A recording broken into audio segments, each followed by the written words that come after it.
BPI Tamil News. கிராம சுகாதார செவிலியர்கள் பல்வேறு கோரிக்கைகளை வலியுறுத்தி ஆர்ப்பாட்டம். தருமபுரி மாவட்ட ஆட்சியர் அலுவலகம் அருகே கிராம சுகாதார செவிலியர்கள் சங்கங்களின் கூட்டமைப்பு சார்பில் ஆர்ப்பாட்டம் நடைபெற்றது. இந்த ஆர்ப்பாட்டத்திற்கு ராஜேஸ்வரி, மாதம்மாள் ஆகியோர் தலைமை தாங்கினார். ஆர்ப்பாட்டத்தில் தமிழகம் முழுவதும் 3 ஆண்டுகளுக்கும் மேலாக 3000க்கும் மேற்பட்ட காலியாக உள்ள துணை சுகாதார நிலையங்களை பயிற்சி முடித்து பணிக்காக காத்திருப்பவர்களை கொண்டு எவ்வித நிபந்தனை இன்றியும் உடனடியாக நிரப்ப வேண்டும்.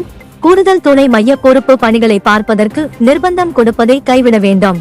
கிராம சுகாதார செவிலியர் நிலையில் இருந்து பகுதி சுகாதார செவிலியர் நிலைக்கு பதவி உயர்வில் செல்லும் சகோதரிகளை மீண்டும் துணை மைய பொறுப்பு பணிகளுக்கு உள்ளாக்குவதை தவிர்க்க வேண்டும். பகுதி சுகாதார செவிலியர்களுக்கு துணை மைய கூடுதல் பொறுப்புகள் வழங்குவதை கைவிட வேண்டும்.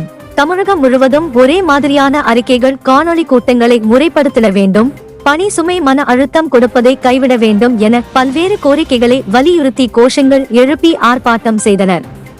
இதில் மாநில ஒருங்கிணைப்பாளர் கூட்டமைப்பு தமிழ்ச்செல்வி, மாவட்ட துணைத் தலைவர் மாலதி, மாவட்ட செயலாளர் தேன்மொழி, சிவபிரகாசம், துரை, சுப்புலட்சுமி மற்றும் கிராம சுகாதார செவிலியர்கள், அரசு ஊழியர்கள் கலந்து கொண்டனர். தமிழ்நாடு அரசாங்கத்தினுடைய பொது சுகாதாரத்துறையில் பணியாற்றக்கூடிய கிராம சுகாதார செவிலியர்கள், பகுதி சுகாதார செவிலியர்கள், சமுதாய சுகாதார செவிலியர்கள் என்ற ஒரு கூட்டமைப்பின் மூலமாக இன்றைக்கு தமிழ்நாடு முழுவதும் இந்த பெருந்திரள் முறையீடு போராட்டம் என்பது நடந்து கொண்டிருக்கிறது.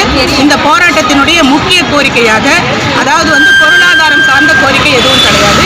இன்றைக்கு தமிழ்நாடு முழுவதும் கிராமப்புறங்களிலே பணியாற்றக்கூடிய அந்த துணை சுகாதார மையங்கள் என்பது 3000க்கும் மேற்பட்ட மையங்கள் காலி பணியிடமாக இருக்கிறது.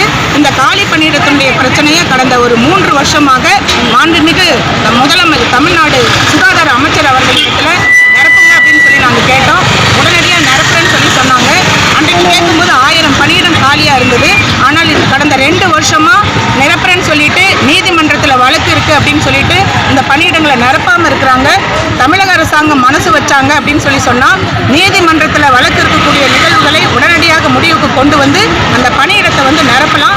அந்த யூவின் பணியை, காலி பணியிடம் முழுசும் நிரப்பிட்ட பின்னாடி அவங்க என்ன பணி வேணால் கேட்டுக்கிட்டோம். அது வரைக்கும் அந்த பணியை நாங்கள் செய்ய முடியாதுன்றத விஷயத்தை இந்த ஆர்ப்பாட்டத்தின் மூலமாக தெரிவிச்சுக்கிறோம். காலி பணியிடம் நிரப்பணும். அப்படி இல்லைன்னு சொல்லி சொன்னால் அடுத்த கட்டமாக நான் மாநில DHL, SHL, CHL கூட்டமைப்பு ஆலோசனை கூட்டத்தை நடத்தி மாநிலம் தழுவிய ஒரு பெரிய லெவல் போராட்டத்துக்கு கொண்டு வரதுக்கு உண்டான நடவடிக்கையை நாங்கள் எடுக்கிறோன்றதை இந்த நேரத்தில் தெரிவித்துக்கொள்ள கடமைப்பட்டோம். உண்மை குரல் செய்திகள் உடனுக்குடன் தெரிந்து கொள்ள BPI தமிழ் நியூஸ் சேனலை சப்ஸ்கிரைப் செய்து இணைந்திருங்கள்.